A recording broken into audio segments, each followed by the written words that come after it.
Hi out there. Welcome to the Short Story Corner.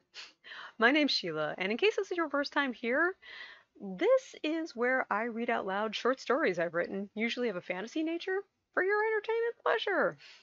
Thanks for joining me. Today we're continuing on with part 3 of a story called No Repeat Lifetime. So far in the story, we've met Rory Reed and Mary Midnight, two old school radio DJs, in case you couldn't tell by the alliteration in their names. They also happen to be well versed in magic and spells. They think local musician Jules Horace is using some seriously twisted magic to keep his debut song, What I Lose Now, going way past its expected shelf life. In fact, it's the only song from Jules Horace that people know. So, Rory and Mary are on their way to the swivel spot for the next Jules Horace show, where they plan on having a little chat with him. Let's see what they have to say, shall we? Get ready for part 3 of No Repeat Lifetime.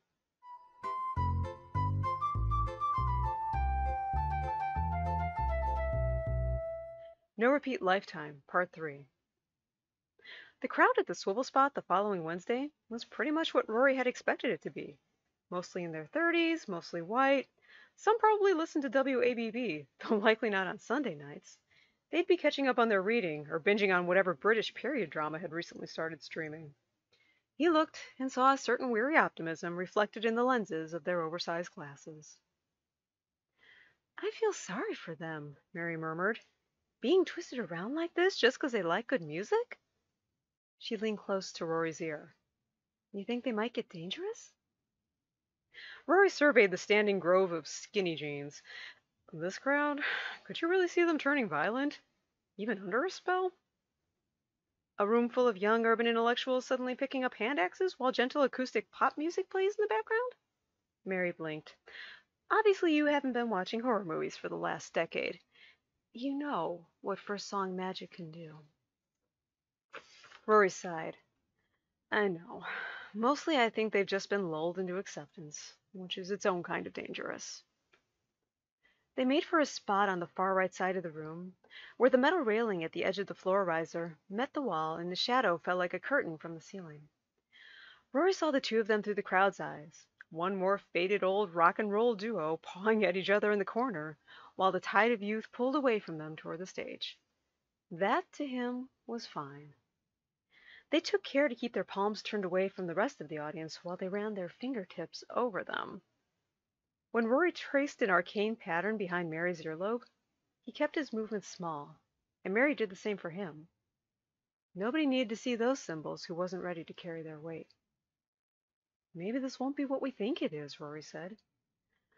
That would be nice, said Mary.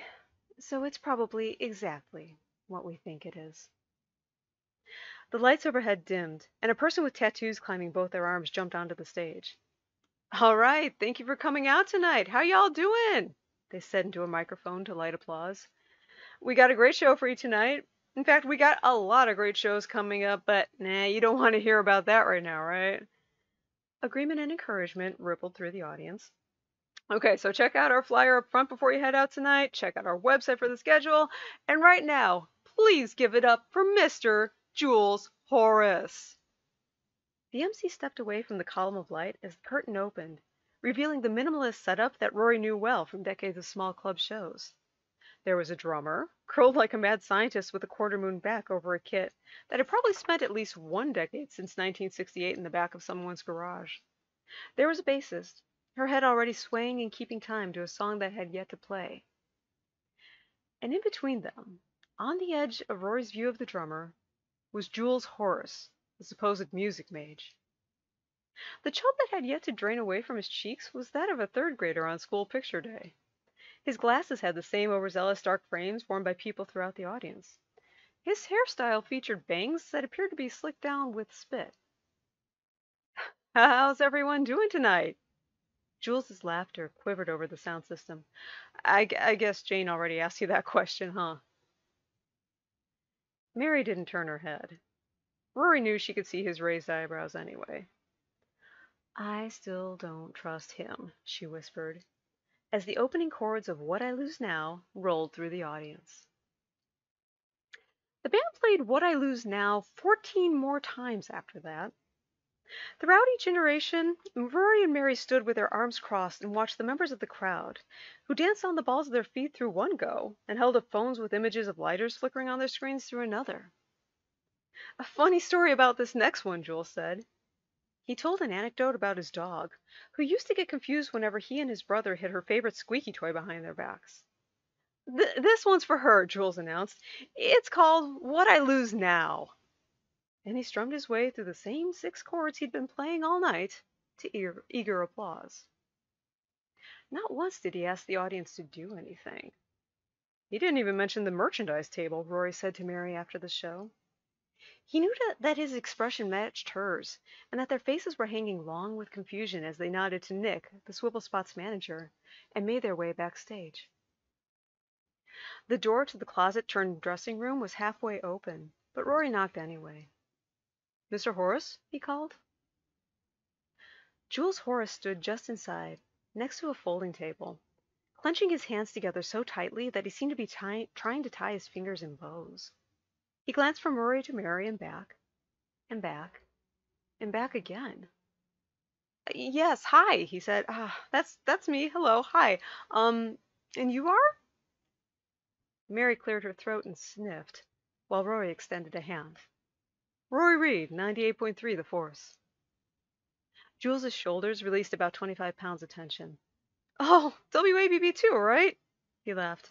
"I listen on Sundays. Can't imagine anyone from the Force being interested in my music." Mary stepped forward. "Merry midnight, 10 to 1 weeknights on the Force." Her voice skated across black ice. "Oh, well." Jules laughed again, more quietly this time. There's that then." "We're actually both interested in your music," said Rory. "Very interested," said Mary. She stared at Rory, and they stepped to either side of Jules like players taking positions on opposite sides of a tennis court. Mary nodded, and Rory understood. The first serve was his. "What I Lose Now is a great song," he said. "Yeah, so was your first one," said Mary. "What was that called again?" "In fact, if I remember correctly, those two sound a lot alike." "A lot alike, sugar. Kind of like your last song tonight, too." "And your first song." "And every song in between." Jules's gaze had been bouncing from one to the other, slammed by the power in their voices. Now it came to rest on Rory. "You know," he said, "you can hear it?" "We can hear it." Rory was about to break open the lecture he had prepared, about how they had seen this before, how he understood, how he knew why so many artists tried so hard to cling to the magic of that debut single. But something in the look Jules wore stopped him.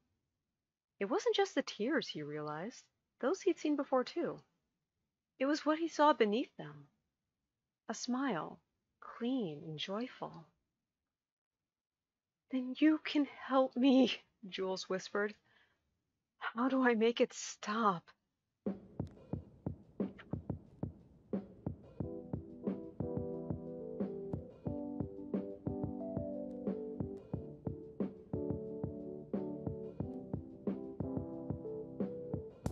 As a friend of mine used to say, "With a twist."